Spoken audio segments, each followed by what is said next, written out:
That night, after my husband beat me repeatedly because I discovered he was cheating on me, I went to bed without saying a single word. The next morning, when he woke up, he was greeted by the aroma of his favorite dish, a delicious pot roast, and he smiled, satisfied, upon seeing the dining table laden with a feast. He said arrogantly, "Well, you finally understand and admit your mistake." But when he saw who was sitting at that table, his expression changed completely, and he instantly became hysterical. Before we begin this story, write me in the comments which city or country you're listening from. Don't forget to like and subscribe so this channel can keep growing and bring you more and more interesting stories. That night, the rain fell in a torrential downpour, as if the sky itself were weeping for the fate that had befallen Grace's home. The hands of the clock on the wall of the luxurious living room already pointed to 2 a.m., but Grace remained sitting bolt upright on the cream-colored leather sofa.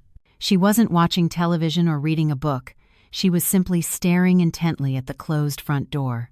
In her hand, she held a cell phone with a dark screen, but within it lay enough evidence to shatter her heart 1,000 times over. Photos of Michael, her husband, having a romantic dinner with another woman named Tiffany had just been sent to her by a friend who happened to be at the same restaurant.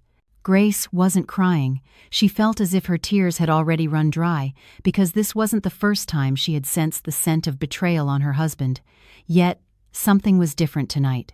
A determination was crystallizing in her chest, a decision already made, final and absolute. She would no longer be the foolish woman who forgives to maintain the appearance of a home that was, in reality, a sham. The faint sound of a car engine cut through the noise of the rain, followed by the glare of headlights sweeping across the curtains. Michael was home. Grace took a deep breath, trying to calm her racing heart, which pounded not from love, but from a mixture of fear and disgust. The door swung open abruptly, revealing Michael's figure with a disheveled shirt, a loosened tie, and a strong smell of alcohol mixed with a cloying woman's perfume. Michael was surprised to see Grace still sitting in the living room, watching him with an expression that was hard to decipher. Instead of feeling guilty, he snorted in annoyance, as if his wife's presence were an inconvenience to his peace after a full day of amusement. He tossed his briefcase aside and staggered toward the stairs without even a word of greeting for Grace. Grace rose slowly. Her voice, when she asked where he had been at this hour, was calm but sharp, cutting through the silence of the night. That simple question was the spark that ignited the fury of Michael, who was under the influence of alcohol and exhaustion. Michael spun around, his eyes red and blazing. He yelled that she had no right to control his life, that to him, Grace was just a wife, whose only function was to stay quiet at home and enjoy the money he provided for expenses. Grace didn't back down. Instead, she took a step forward and held up her phone, the screen lighting up to show a photo of Michael kissing Tiffany's cheek. She asked who this woman was and why he would dare to do this to her, who had always tried to be an obedient and submissive wife. Seeing the evidence, Michael's face turned a deep crimson, not from shame, but from a wounded ego. He felt humiliated at being caught. Without warning, a brutal slap landed on Grace's left cheek, so hard that her small frame staggered and fell, crashing against a decorative table. The sound of a shattering vase mingled with a clap of thunder outside. Grace brought a hand to her cheek, which burned and throbbed with intense pain. The corner of her lip was split and bleeding, but Michael wasn't finished. He grabbed her by the hair, forcing her face up to meet his eyes, and began to insult her with words so vulgar that no husband should ever utter them. Michael blamed Grace for his own infidelity, shouting that he sought other women because she was boring, too rigid, and incapable of satisfying his masculine ego. Punch after punch rained down on Grace's body. That night, Michael unleashed all his frustration. His twisted guilt morphed into rage and his sense of superiority.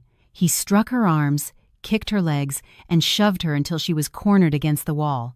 Grace felt an extraordinary pain coursing through her body. Her ribs ached with every breath, and her head spun relentlessly. However, in the midst of this storm of violence, something made Michael pause for a moment. Grace wasn't screaming. She wasn't crying hysterically, begging for forgiveness as she used to. She wasn't fighting back or hurling insults in return. The woman simply remained silent, taking every blow with her eyes wide open, looking at Michael with a vacant, cold, dead expression. Grace's silence unnerved Michael, but then his arrogance took over. He interpreted her silence as a sign of fear and total submission. Michael felt he had succeeded in breaking his wife, in teaching her never to defy him or mention Tiffany's name again. After venting all his rage, Michael released his grip, letting Grace slide to the cold floor amidst the broken shards of the vase. Michael spat to the side, smoothed his ruffled hair, and said with a contemptuous tone that this is what happens when a wife dares to disrespect her husband. He ordered Grace to clean up the mess in the morning and not to dare complain to anyone if she didn't want things to get worse. Michael went up to the master bedroom, leaving Grace still sitting on the living room floor. After the upstairs bedroom door slammed shut, silence returned to the house, broken only by the sound of the intensifying rain. Grace slowly moved her battered body. She winced in pain as she tried to stand. Her hands trembled as she wiped the blood from the corner of her lip with the sleeve of her blouse. She didn't pick up the pieces of the broken vase. She left them scattered like silent witnesses to the cruelty of that night. With faltering, limping steps, Grace walked to the downstairs guest room, not to sleep, but to lay out her final plan. In the darkness of the guest room, Grace sat on the edge of the bed without turning on a light. Occasional flashes of lightning illuminated her bruised and swollen face. She felt in the pocket of her torn dress and pulled out her phone. The screen was cracked, but it still worked. Her trembling fingers tapped out a short message and attached a video file. That file came from a small surveillance camera disguised as a desk clock, which she herself had installed in the living room just a week earlier. Her intuition had already warned her that a confrontation like this was coming. The camera had recorded everything: Michael's enraged face, every blow, every insult. Grace looked at her phone screen, which showed the message as sent. Then she touched the bruise on her face, feeling the physical pain, but her heart felt strangely light. She felt relief. Grace didn't sleep that night. She just lay there, staring at the ceiling, listening to Michael's footsteps overhead, pacing for a moment before falling silent, a sign that his drunken stupor had pulled him into a deep sleep. Grace pictured the faces of her parents, Carol and Robert. She pictured the face of her brother, Andrew.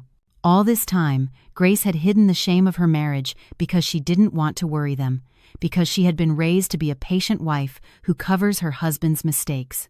But tonight, the limit of her patience had been pulverized along with her trampled dignity. Grace got out of bed as the clock struck 4 a.m. Her body ached, but her mind was extraordinarily clear. She went to the kitchen not to prepare breakfast out of love, but to set the stage for Michael's final performance. She began to chop the meat, mix the spices, and cook with a calm demeanor, as if nothing had happened, though in her mind she was counting down to her husband's destruction. The morning sunlight filtered through the blinds of the master bedroom, dazzling Michael's still heavy eyes. He grunted softly, feeling a throbbing headache from the previous night's drinking. However, behind the haze, his sense of smell picked up a very familiar and appetizing aroma. The scent of beef slow-cooked with rich spices like garlic, thyme, and bay leaves. It was the smell of pot roast, his favorite dish, which Grace only prepared on special occasions. Immediately, the memories of last night replayed in his head. He remembered his rage, the blows he had dealt, and how Grace had remained silent, not defending herself. A faint smile formed on Michael's lips. He felt proud of himself. His narcissistic mind concluded that his performance last night had been a great success in the task of educating his wife. According to Michael's twisted logic, the pot roast cooking this morning was a sign of apology from Grace. He was convinced she had prepared it as a way to make peace, as a sign that she accepted her position as a wife who must obey and never again question the subject of Tiffany. Michael got out of bed, stretched his stiff muscles, and walked to the bathroom, feeling like a winner. He pictured Grace downstairs, perhaps with a bruised face, setting the table fearfully, awaiting his orders. After showering and changing into casual but elegant clothes, Michael left the room. He whistled softly as he descended the marble staircase of his luxurious home. The house felt quiet.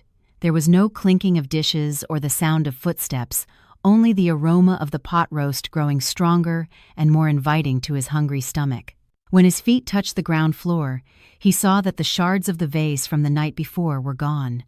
The floor was clean and gleaming. Michael nodded to himself in satisfaction, praising how quickly Grace had learned to clean up a mess without being told twice. He walked toward the dining room, which was set further back, separated from the living room by an artistic screen. Michael entered the dining area with a confident stride, adjusting the collar of his polo shirt. His eyes went straight to the large oak dining table, which was already set elegantly. In the center of the table, a large serving bowl filled with steaming hot beef pot roast was the main star, surrounded by creamy mashed potatoes, green bean casserole, and crusty bread. It was all Michael's favorite menu. His stomach rumbled loudly. He smiled broadly, feeling treated like a king who had just won a battle. Without looking closely around him, he moved to pull out his chair at the head of the table, but his movement stopped short. That chair was already occupied by someone. The smile on Michael's face vanished instantly, replaced by a look of confusion that slowly morphed into pure terror. His heart seemed to stop as his eyes truly processed the scene before him. In the head chair, where he used to sit and give orders, sat Robert, Grace's father. The older man, who was usually friendly, now stared at Michael with eyes as sharp and lethal as daggers. His hands were clenched on the table, his knuckles white. The aura of authority and contained fury emanating from Robert made Michael's courage shrink instantly. Michael swallowed, the saliva tasting bitter. His eyes shifted to Robert's side. There sat Carol, his mother-in-law. The woman who usually greeted Michael with warm hugs now looked away, her eyes swollen and red from crying. Lines of deep disappointment were etched on her aged face. Carol wouldn't look at Michael, as if the sight of him were impure and painful. Standing behind Robert's chair was Andrew, Grace's older brother. Andrew's sturdy frame was tense, his jaw clenched, and his gaze conveyed a powerful desire to leap across the table and beat Michael to a pulp right then and there, were it not for ethics and the law. Michael took a step back, his legs feeling weak as jelly. He tried to open his mouth to say hello, but the words caught in his throat. "Robert, Carol, Andrew, what a coincidence to see you here so early in the morning," he asked, his voice choked and trembling. He tried to look for Grace, hoping his wife would appear from the kitchen with drinks and break the tension. "Where's Grace?" he called out in a panic, his eyes frantically searching the room, but Grace was not there. Instead of Grace, Michael's gaze caught other figures standing in the corner of the room, near the kitchen entrance and the exit door. There stood Mr. Hayes, Robert's family attorney, known for being rigorous and unbeatable in court. Mr. Hayes held a tablet and a thick file, his face expressionless. And what made Michael's blood run cold was the presence of two uniformed police officers standing beside Mr. Hayes. Their hands were poised on their belts, watching Michael with the scrutinizing gaze of law enforcement officers observing a criminal. The silence in the dining room was so oppressive that only the ticking of the wall clock could be heard. The aroma of the pot roast, once so appetizing, now churned Michael's stomach. Robert slowly pushed the plate of pot roast in front of him toward Michael, who was still standing like a statue. The sound of the ceramic plate scraping against the wooden table was shrill and jarring. "Eat," Robert commanded. His voice was low, deep, and held a real threat. There was no hint of courtesy. "Robert, what's going on?" "I don't understand," Michael said as cold sweat began to bead on his temples. "I said, eat," Robert bellowed, his voice booming through the room, making Carol flinch and begin to sob softly again. Robert pointed at the pot roast with a trembling index finger, shaking with contained rage. "Grace cooked this for you this morning. She cooked it with a bruised face, a split lip, and a heart shattered by you. She cooked it as a final act of charity for you, Michael. Eat it, because this is the last delicious meal your tongue will ever touch before you rot in a prison cell." Michael shook his head in panic, his face as pale as a ghost. "Prison? What are you talking about? This has to be a misunderstanding. Grace and I just had a normal marital spat. Where is Grace? Let me talk to her." Michael tried to step forward, but Andrew moved swiftly, slamming his fist on the table so hard the dishes rattled. "Don't you dare say my sister's name with that filthy mouth of yours," Andrew snapped, his eyes burning with hatred. "You think we know nothing? You think because my sister stayed quiet all this time you could treat her like an animal? We've seen it all, Michael. Absolutely everything. Mr. Hayes, the attorney, stepped forward calmly. He placed the tablet he was holding on the table in front of Michael. On the screen, the security footage from the previous night was playing. The video clearly showed, in high resolution, Michael slapping Grace to the ground, pulling her by the hair, and beating her mercilessly. The sound of Michael's insults and the thud of the blows echoed from the tablet's speakers, filling the dining room with undeniable evidence of his sin. Carol covered her ears, unable to bear the sound of her daughter's suffering. Meanwhile, Robert watched Michael with a look of judgment. "This is not a marital spat, Mr. Anderson," Mr. Hayes said in a formal, cold tone. "This is aggravated assault and domestic violence, based on the forensic medical exam we already had performed on Mrs. Anderson this morning, as well as this video recording. We have more than enough evidence to take you to trial and ensure you receive the maximum penalty." One of the police officers stepped forward, pulling out a pair of metal handcuffs that glinted in the morning light. The click of the handcuffs opening sounded like a death knell for Michael's comfortable life. Michael's legs finally gave out. He collapsed to the floor, staring in shock at the table laden with food. The pot roast was still steaming, its aroma unchanged, but now that scent was mingled with the smell of his own future's destruction. He realized that Grace's silence the night before was not a sign of submission, but the calm before the storm that had now engulfed him. The drive to the police station felt like an endless nightmare for Michael. He sat squeezed in the back of the patrol car, his hands cuffed tightly behind him, flanked by two burly officers who remained silent the entire way. The wailing siren, clearing a path through the morning traffic, seemed to announce his downfall to the entire city. Michael stared out the window with a lost expression, watching the tall office buildings where he used to have business meetings fly by. Shame began to creep into his mind, imagining how the neighbors in his exclusive gated community had gathered that morning to watch as he was dragged from his house like a common thief.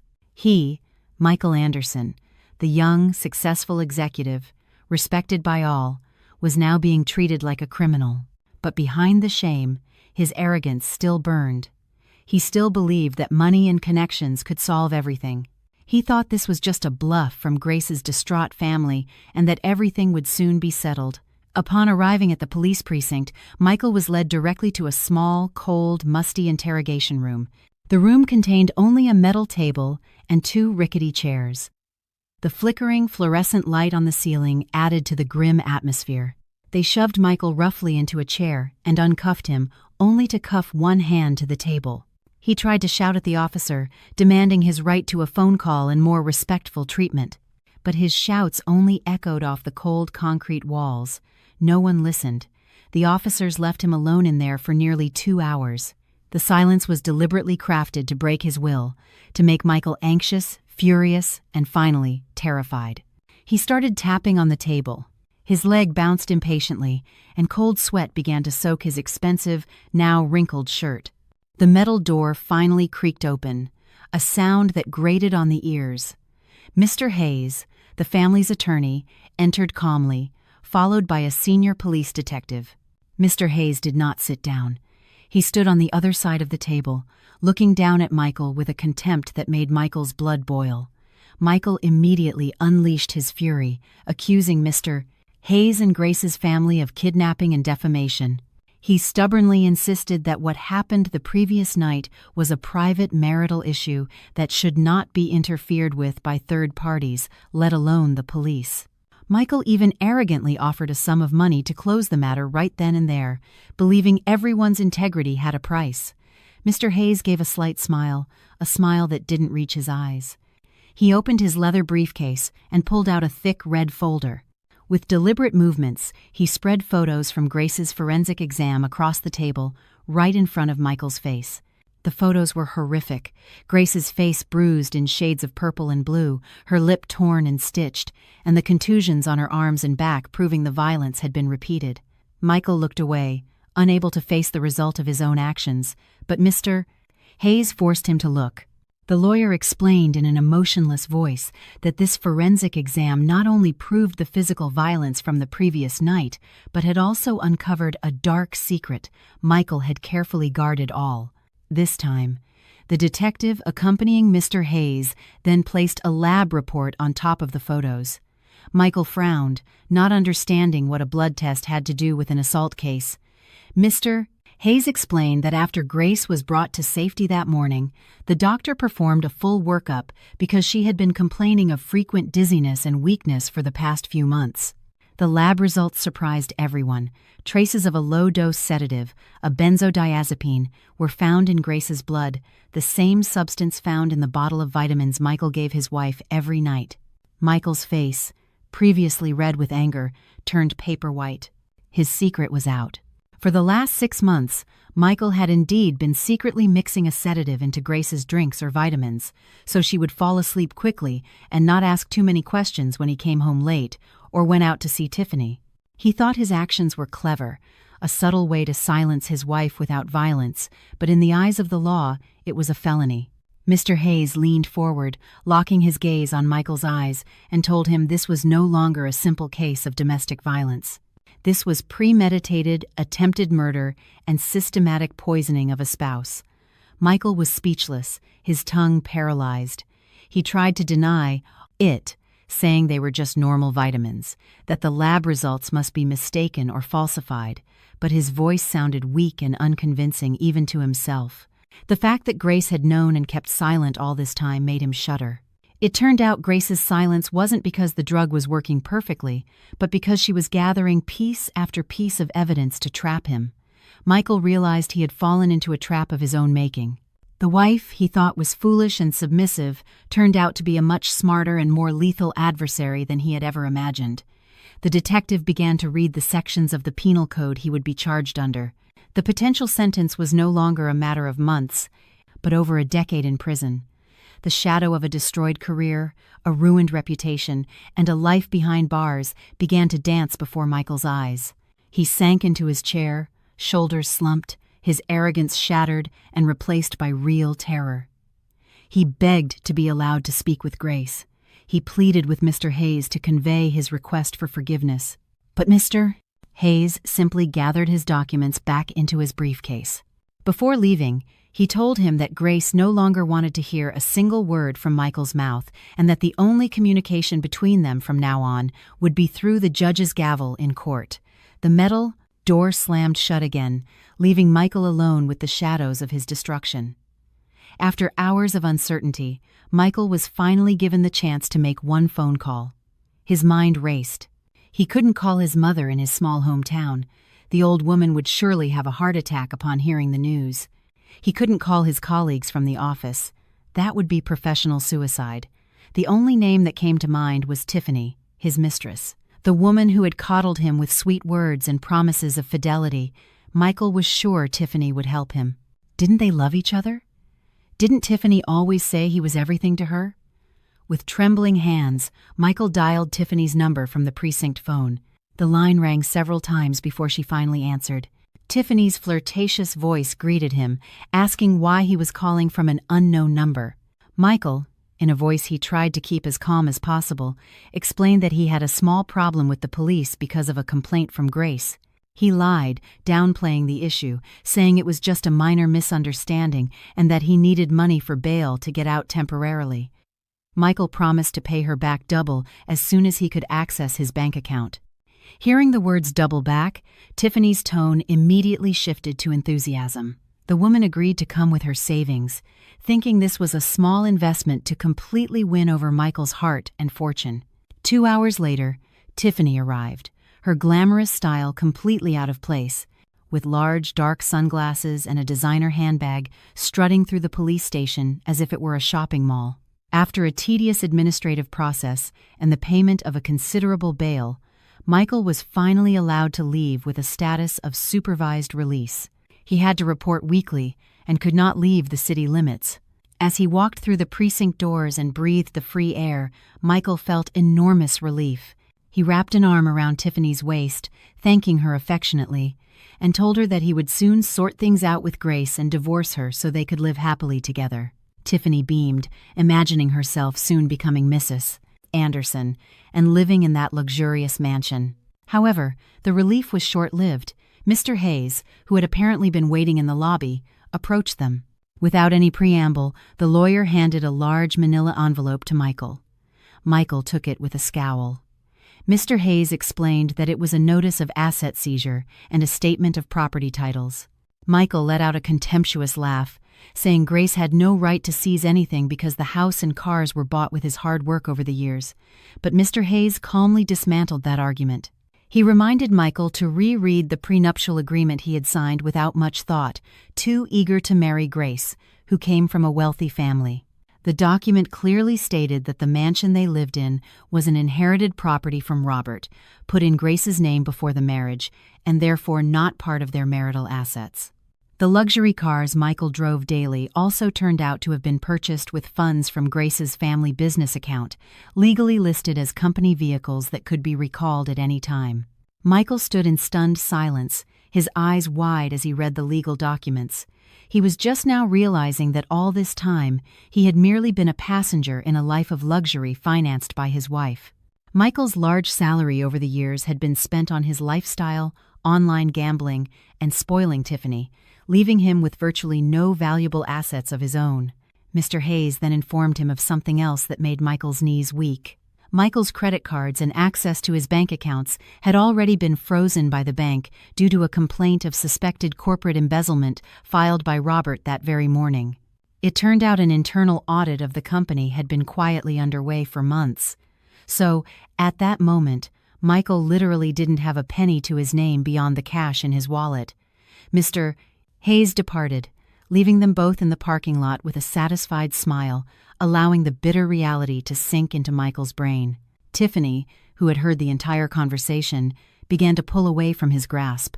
Her face started to show doubt. Michael, panicked at the change in Tiffany's attitude, tried to convince her that the lawyer was just bluffing. He stubbornly insisted they go to his mansion to prove he was still in control. They took a cab because Michael's car had already been impounded by the police as evidence. Throughout the ride, Michael kept boasting about his business plans and how he would destroy Grace's family. Tiffany remained silent, busy on her phone, likely starting to calculate the profit and loss of her relationship with the man beside her. Upon arriving at the gate of the exclusive community, their cab was stopped by the security guard. Michael got out furiously, shouting at the guard he had known for years to open the barrier. But the guard looked at him coldly and said he had received direct orders from the homeowner, Mrs. Grace Anderson, to prohibit Michael's entry. The gate lock had been changed to a new digital system. Michael flew into a rage. He shook the high iron bars of the gate like a madman, screaming Grace's name. Neighbors began to emerge from their homes to watch the free spectacle with looks of contempt. The climax of Michael's mental breakdown occurred when the guard pointed to a black pile next to the guardhouse. There, inside a large metal barrel, were the smoldering remains of a bonfire. Michael ran over and saw charred pieces of his expensive designer suits, melted Italian leather shoes, and his collection of wristwatches, all destroyed by the fire. All of Michael's personal belongings, the symbols of his status and pride, had been burned to ashes on Grace's orders. Nothing was left. He had no clothes to change into, no home to return to, and no assets to boast of. Michael turned to look at Tiffany, hoping to find compassion. But Tiffany stared at the pile of ashes in horror, and then looked at Michael with a completely new expression. The look of a woman realizing the man before her was not a gold mine, but a disgusting liability. Tiffany backed away slowly, shaking her head when Michael tried to take her hand. In front of the gate of the house he once flaunted as his palace, Michael stood helpless as the evening sky began to darken, heralding the gloomy future that awaited him. The gray evening sky seemed to mock the fate of Michael, now abandoned in front of the gate to his own mansion. The afternoon wind blew hard, carrying the ashes of his expensive burned clothes. Michael stared blankly at the magnificent house, the place where he once felt like a king, now sealed shut to him. He turned to Tiffany, who stood with a disgusted look on her face, clutching her designer handbag as if afraid it too would be set on fire. Michael attempted a smile, a pathetic effort to hide the panic eating away at his sanity. In a forcedly optimistic voice, he suggested they leave. He told her this was just a temporary setback and they could start a new life in her apartment for a while as he found a good lawyer to reclaim his rights. He assured her that Grace wouldn't win forever. They left the luxury residential complex, walking a considerable distance before finally hailing a cab on the main avenue.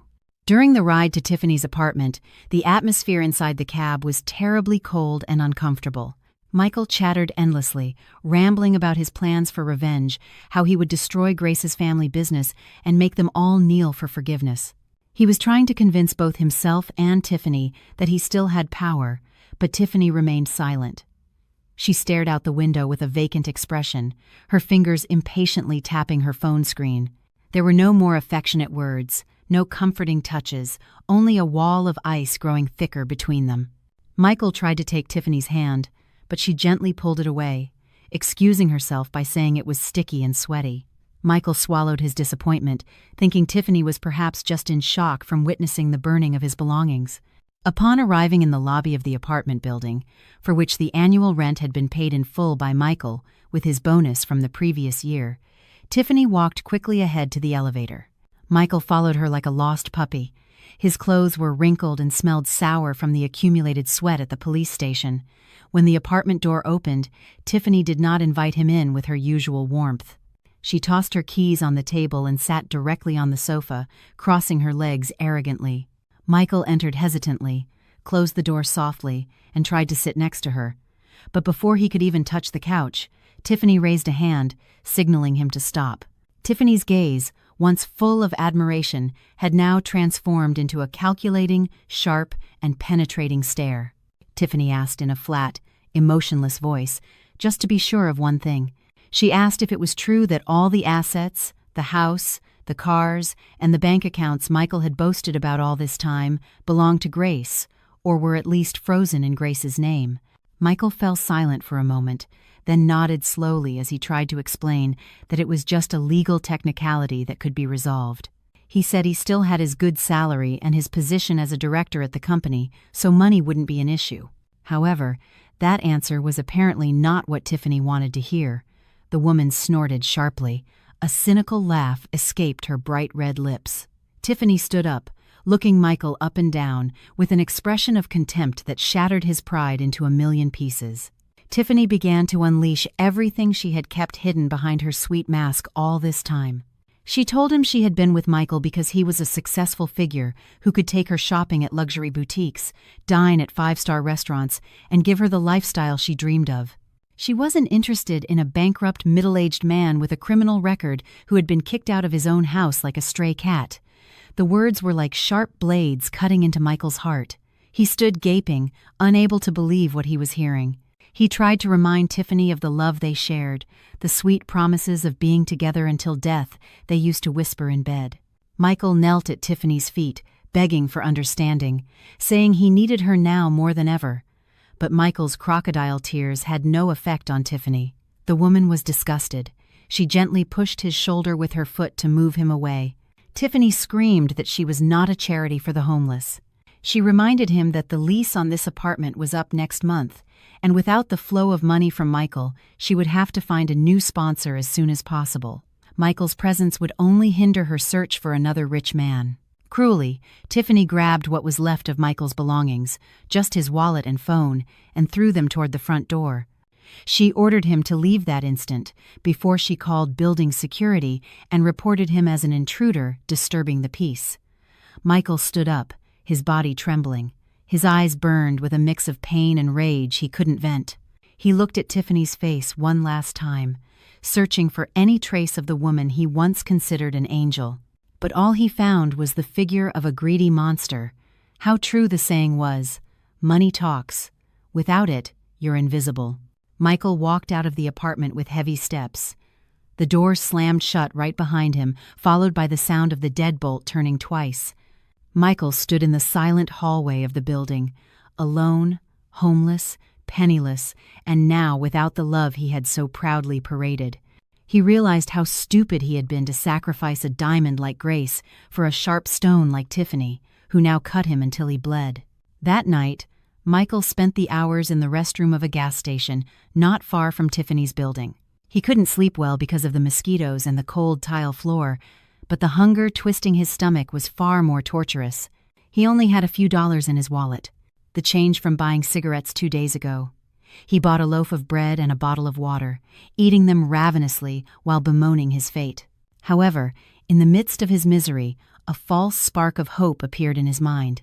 He remembered his job, his career. He was a top-tier marketing director. The company couldn't just fire him over a personal problem. The next morning, he would go to the office, explain everything to the CEO, and request a company loan. With that conviction, Michael tried to close his eyes, hoping for dawn to save what was left of his dignity. The morning sun, which usually invigorated him, now burned Michael's unwashed, sticky skin. He tried to tidy himself up as best he could in the public restroom of the gas station, washing his face and combing his hair with his fingers. His shirt was terribly wrinkled and had a dirt stain on the sleeve, but he forced himself to straighten his shoulders, putting on the mask of authority he used to wear. He spent his last dollars on a ride-share to the skyscraper in the city's financial district, where he had worked for the past 10 years, building his reputation as a brilliant young executive. Arriving at the majestic lobby with its gleaming marble floor, Michael walked in confidently. He expected the security guards to greet him with respect, as always, to open the door for him and ask how he was. But the opposite happened. The two guards on duty at the main entrance whispered to each other as he approached. Their looks were strange, a mix of disgust and pity. They didn't open the door for him, leaving Michael to push the heavy glass door himself.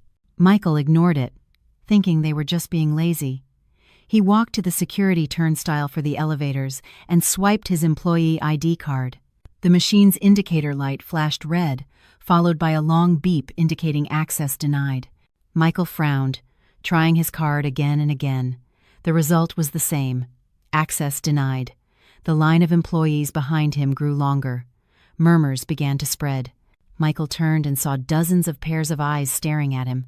They were no longer looks of admiration, but of contempt. Some female employees covered their mouths as they whispered to their colleagues, pointing at him.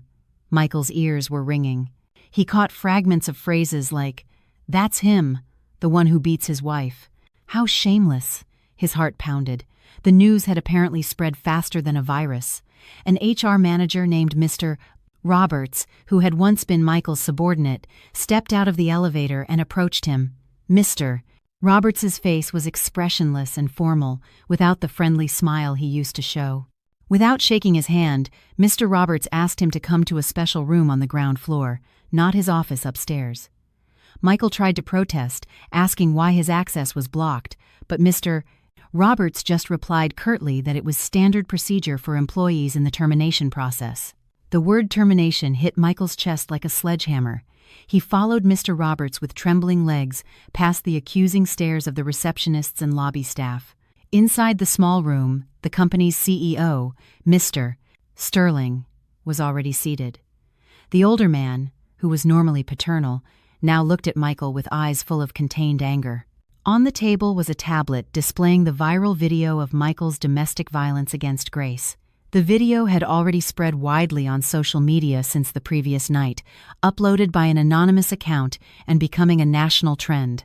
The company's reputation was at stake, as netizens had begun to attack the corporate social media accounts, demanding Michael's dismissal. Mr. Sterling didn't mince words. He placed the termination letter directly in front of Michael. Michael tried to defend himself, pleading that it was a personal matter unrelated to his performance at the office. He reminded Mr.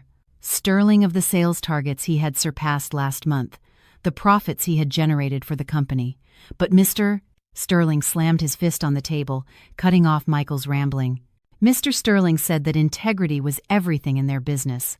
A man capable of beating his own wife to a pulp was not fit to lead a team or carry the company's name. Furthermore, Mr. Sterling revealed a fact that left Michael paralyzed. It turned out the largest investor who had just injected fresh capital into the company last month was a business consortium led by Robert Grace's father. That very morning, a representative from Robert had called directly, threatening to withdraw the entire investment if Michael remained an employee of the company for even one more second. Mr. Sterling had no choice but to get rid of Michael, to save hundreds of other employees. Michael was stunned. Only then did he realize how extensive and powerful his wife's family network was, a network he had always underestimated. He wasn't just fighting Grace, He was fighting a giant that could crush him with a snap of its fingers. Mr. Sterling added that Michael was being fired for cause, which meant he would not receive a single cent of severance pay. Moreover, since the case involved criminal offenses and severe ethical violations, Michael's name would be blacklisted by the industry association. This meant no reputable company in the field would want to hire him in the future. The career Michael had built with sweat and blood over 10 years vanished in the blink of an eye, destroyed without a trace. 2 burly security guards entered the room with orders to escort Michael out of the building. Immediately, Michael tried to ask for permission to collect his personal belongings from his desk photos, awards, and important documents, but Mr. Roberts informed him that all of Michael's personal items had already been packed into a cardboard box and placed at the security desk outside. He was strictly forbidden from setting foot in the office areas.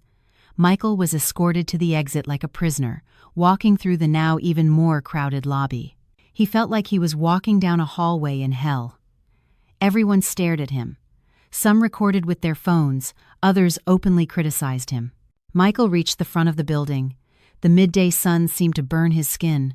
The security guard handed him a cardboard box that once held instant noodles, now containing his belongings. Michael received it with trembling hands. He stood on the hot sidewalk, surrounded by the hustle and bustle of the city. People hurried past, busy with their own lives. No one cared about a poorly dressed man who had just lost everything. Michael looked up at the tall building one last time, the building that was once a symbol of his success. He now realized he was completely alone in this cruel world, without a home, without a wife, without a lover, without money, and now without a job. Regret began to seep in, but that regret was too late, far too late. The day of the first mediation hearing arrived, a day that should have been a moment for reconciliation, but for Michael, it felt like Judgment Day. Michael sat in the courthouse waiting area, looking utterly deplorable. The shirt he wore was the only one left in his box of belongings, wrinkled and stained with sweat from being worn for several days without washing. His face was covered in a scruffy beard, his dark circles pronounced, and his body gaunt from lack of food and severe stress. For the past few days, Michael had been sleeping wherever he could, in mosques, in night watchmen's booths, hiding from debt collectors and the scornful looks of those who recognized him from the viral video. He felt insignificant, ashamed, and broken. However, in the darkest corner of his heart, a glimmer of absurd hope remained. He thought that if he begged sincerely, if he showed how much he was suffering now, Grace would surely soften. The Grace he knew was a gentle woman who couldn't bear to see even a cat go hungry, let alone her own husband suffer. The door to the mediation room opened. Michael turned his head quickly, his heart pounding. The plaintiff's party entered. Mr. Hayes led the way with a firm stride, followed by 2 legal assistants. But Michael's eyes were not on them. His eyes were fixed on the figure of the woman walking in their midst. It was Grace. Michael almost didn't recognize her. The Grace who used to look drab in house dresses or simple outfits now radiated an extraordinary glow. She wore a chic blazer and a long skirt in an elegant nude tone, paired with a silk scarf with a delicate print that perfectly framed her face. The bruises on her face had faded, covered by light makeup that highlighted her beauty, which had been hidden for so long under the shadow of domination. There was no longer a look of fear or doubt. Grace walked with her chin held high, exuding an aura of confidence and serenity that was intimidating. When they sat across from each other at the mediation table, Michael felt like a speck of dust before a diamond. The court mediator began the session by asking if there was any possibility of reconciliation. Before Mr. Hayes could respond, Michael interrupted immediately. He slid from his chair, kneeling on the cold floor in front of Grace. He wept. Tears that were part feigned and part real from desperation. Michael began to stammer sweet words he used to use to manipulate Grace. He told her he had made a mistake, that Tiffany had bewitched him, and that he swore he would change to be a better husband. He pleaded for Grace to see his current broken state as proof that karma had caught up with him and that he had suffered enough. He tried to reach for the hem of Grace's skirt, hoping the physical contact would awaken memories of the past. But Grace's reaction was completely unexpected for Michael.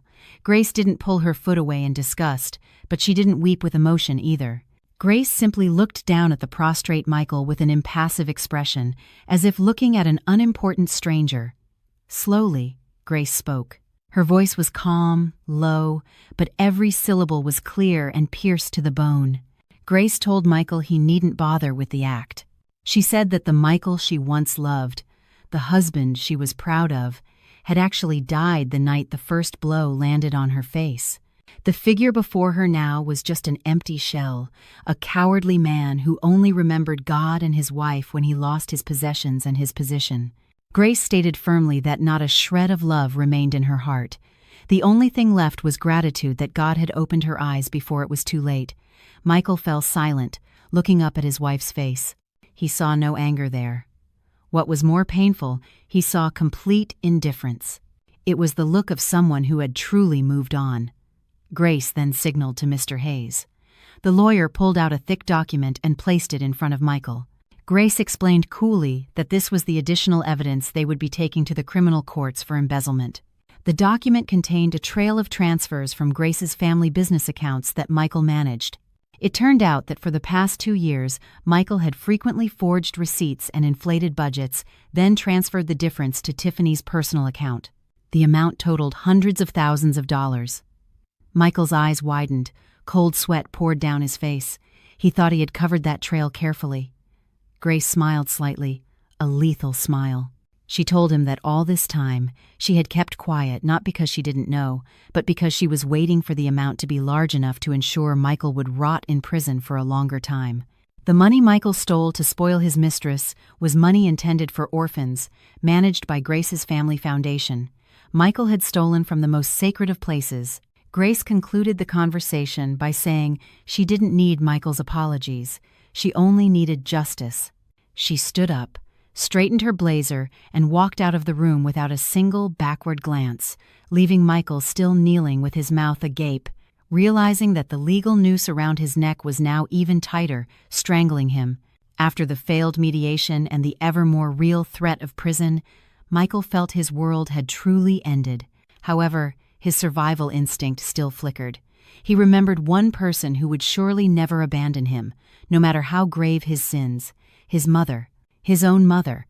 The elderly woman who lived in his hometown had always doted on him, had always defended him, even when he was wrong as a child.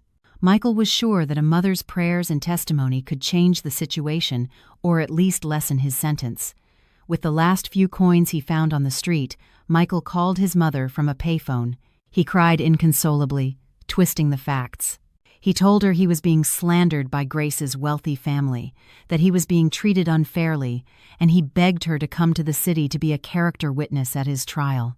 He needed his mother to tell the judge that Michael was a dutiful son, incapable of violence.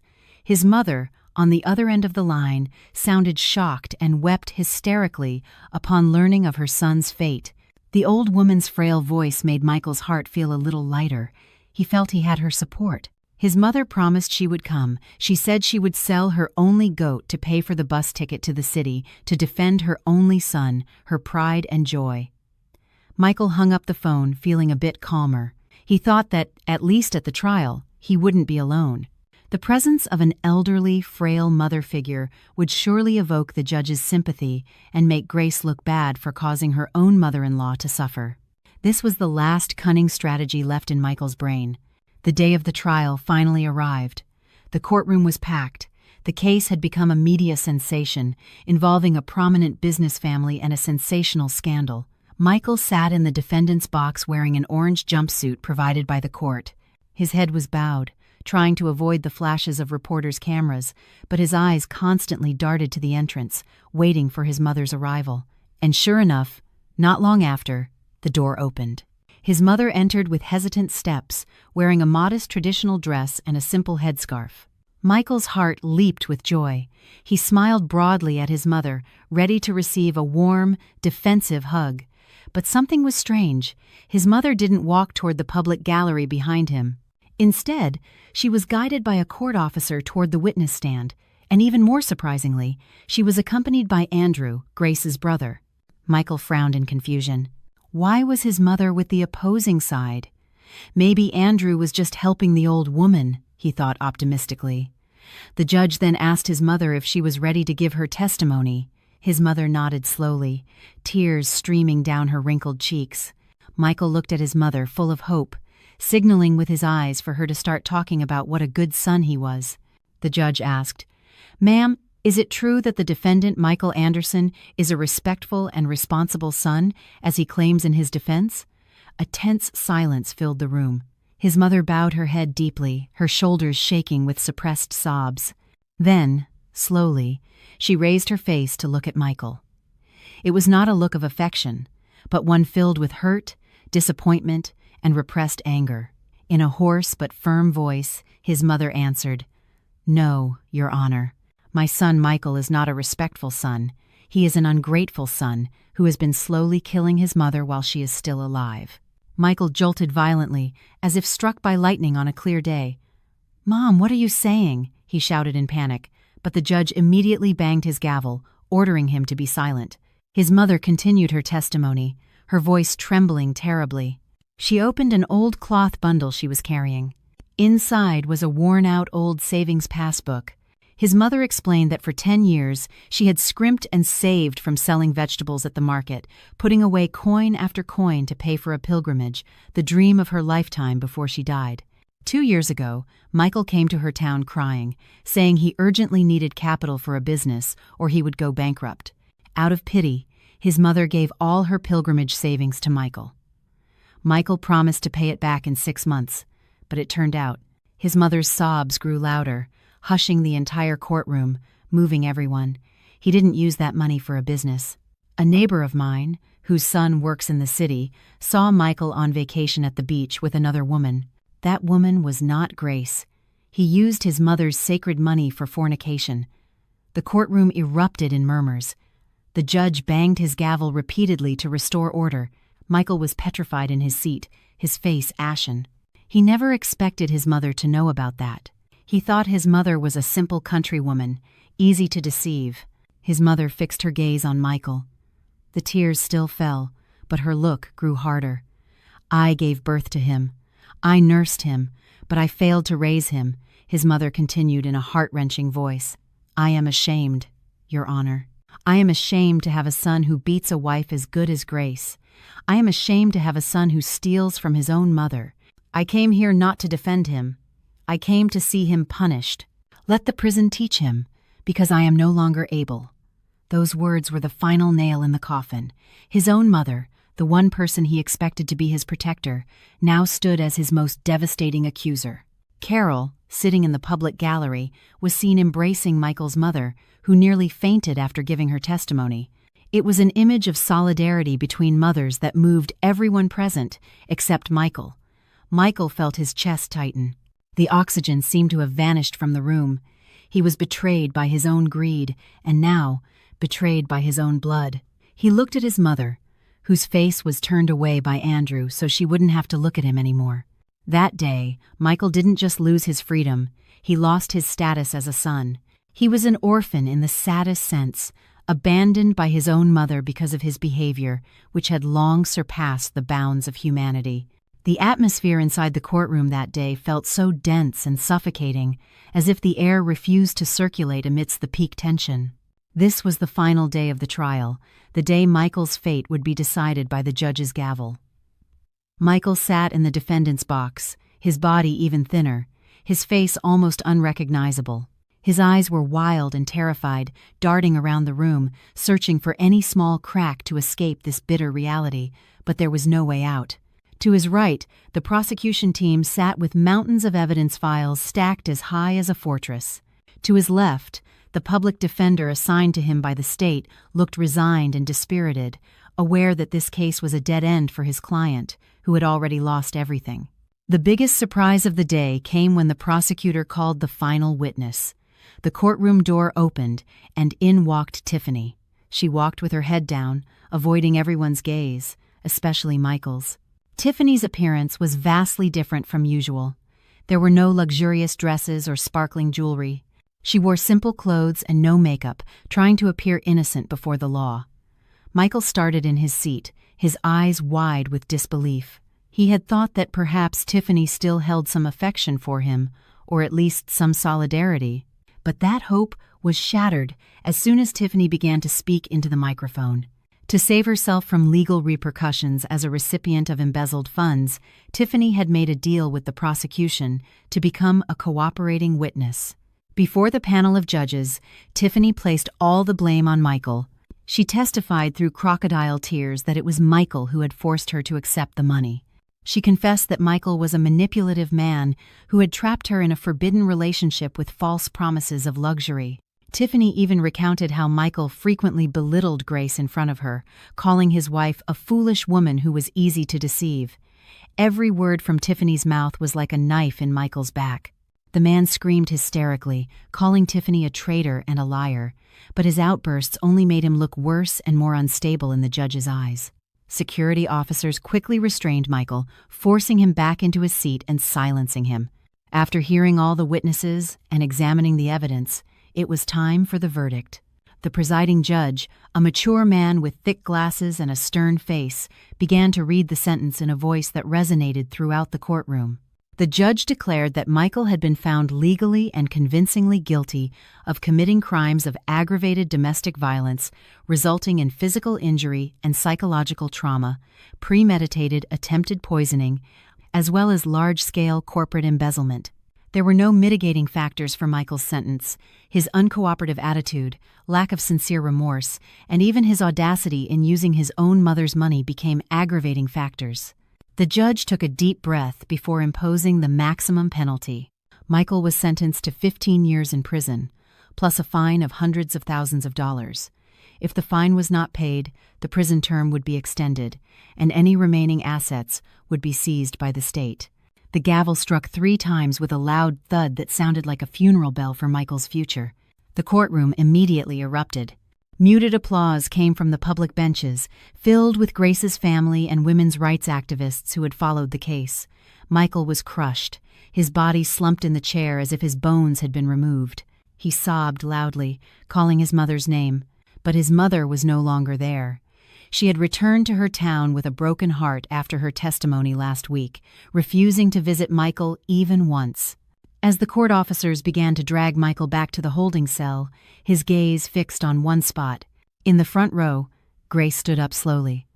The woman did not clap, nor did she smile maliciously. Her face was serene, peaceful, and full of relief. She hugged Robert and Carol, then politely nodded to the prosecutor.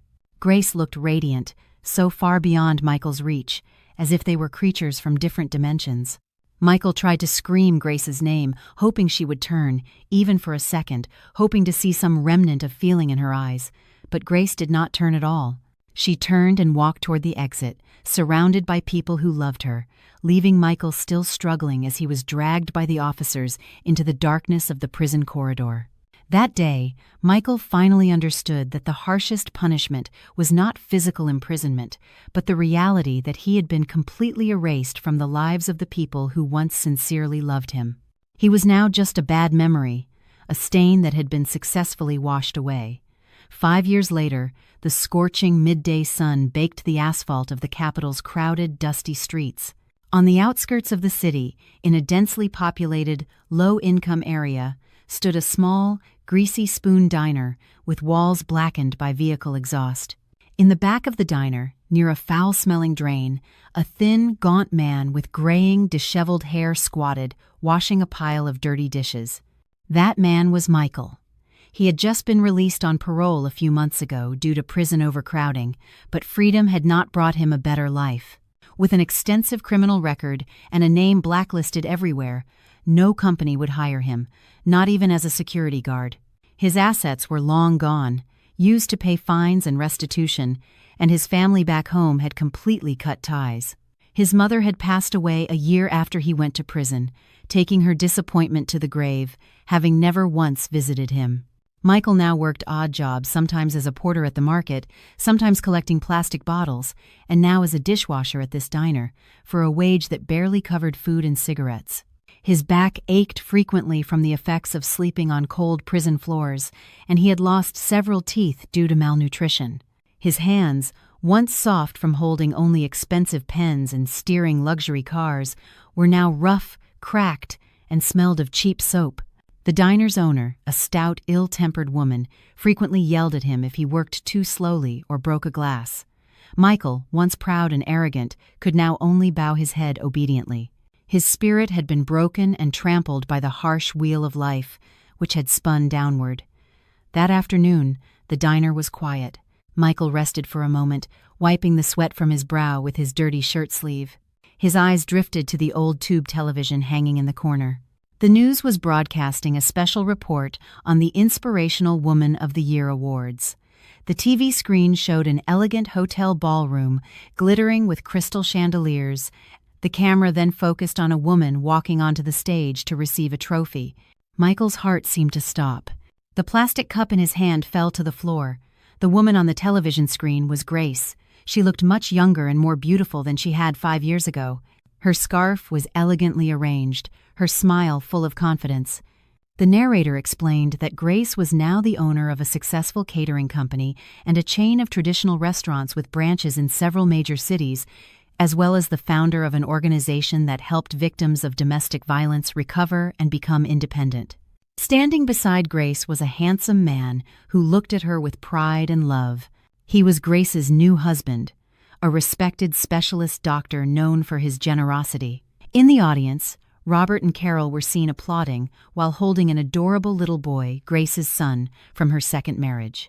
They were all laughing happily, a picture of a perfect, complete, and warm family.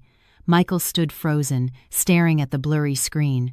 He saw the life that could have been his, if only he hadn't been greedy, if only he hadn't betrayed, if only he had been grateful. Regret struck his chest with brutal force, leaving him breathless. He remembered how Grace had cared for him with devotion, how she had always looked at him with the same love she now gave her new husband.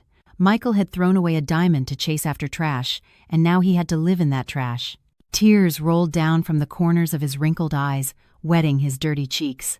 "Hey, what are you doing just standing there like an idiot?" the diner owner shouted, snapping Michael out of his reverie. The woman placed an aluminum plate on the table near where he was squatting. "Here's your lunch. Eat up and then get back to the dishes. Customers are coming in." Michael looked at the contents of the plate. Cold, day-old white rice with some gravy from a pot roast, already greasy, and a small piece of tough, burnt meat. It was the scrapings from the bottom of the pot, normally thrown out or given to a cat, but today it was his lunch ration. Michael's hungry stomach growled painfully. He took the plate with trembling hands.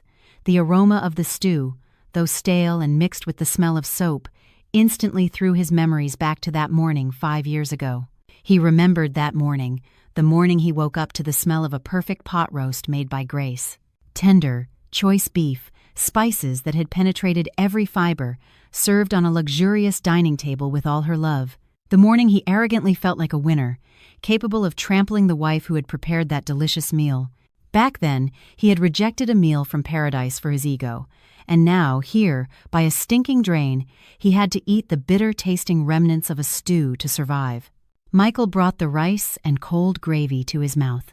It was tasteless and sad, but each bite felt like a knife twisting in his heart. He ate while he cried, sobbing uncontrollably. Tears dripped onto the plate, mixing with the gravy.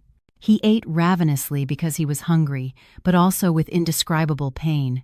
He realized this was his true last meal, not the luxurious breakfast he had left on his dining table years ago, but these leftovers that had become the symbol of his life's utter destruction. On the television screen, Grace waved as she concluded her speech, met with a thunderous round of applause. In the dark corner of the diner, Michael choked on his own sobs, alone, humiliated, and forgotten. Karma had completed its task perfectly. The rain fell softly, wetting the windows of Grace's warm, bright kitchen. A very familiar aroma once again filled the room, the smell of simmering beef broth, mixed with rich spices like garlic, thyme, and bay leaves. Grace was cooking pot roast, but this time the atmosphere was completely different from 5 years ago. There were no bruises on her face, no fear clutching her chest, and no vengeful plans brewing in her mind. She stirred the large pot, humming softly, wearing a cute pastel-colored apron. Today was her second wedding anniversary with her new husband, Dr. Arthur, a pediatrician her family had introduced her to. In another corner of the city, dark and damp, Tiffany was huddled in the corner of her tiny rented room. The door was being pounded on from the outside by the landlady, demanding 3 months of overdue rent. Tiffany covered her ears, trembling with fear. The beauty she once flaunted as capital to attract rich men had now faded, consumed by stress and a poor lifestyle. Her face looked prematurely aged, with fine lines appearing at the corners of her sunken eyes. After the case came to light and Tiffany's name was tarnished everywhere, no respectable man wanted to be near her. She ended up plus as the mistress of unfaithful, coarse, and stingy men until she was finally discarded as she began to age. Tiffany looked at her reflection in the cracked mirror on her wardrobe, seeing a pathetic woman who once felt victorious for stealing another's husband, now aware that she was just a rotating trophy that had lost its value. Back at Grace's house, a pair of strong arms wrapped gently around her waist from behind. Grace smiled, leaning her head on her husband's shoulder. Dr. Arthur kissed her cheek and praised the appetizing aroma of the food. There was no shouting, no insults, no demands. Only sincere appreciation. Grace turned off the stove and turned to face her husband.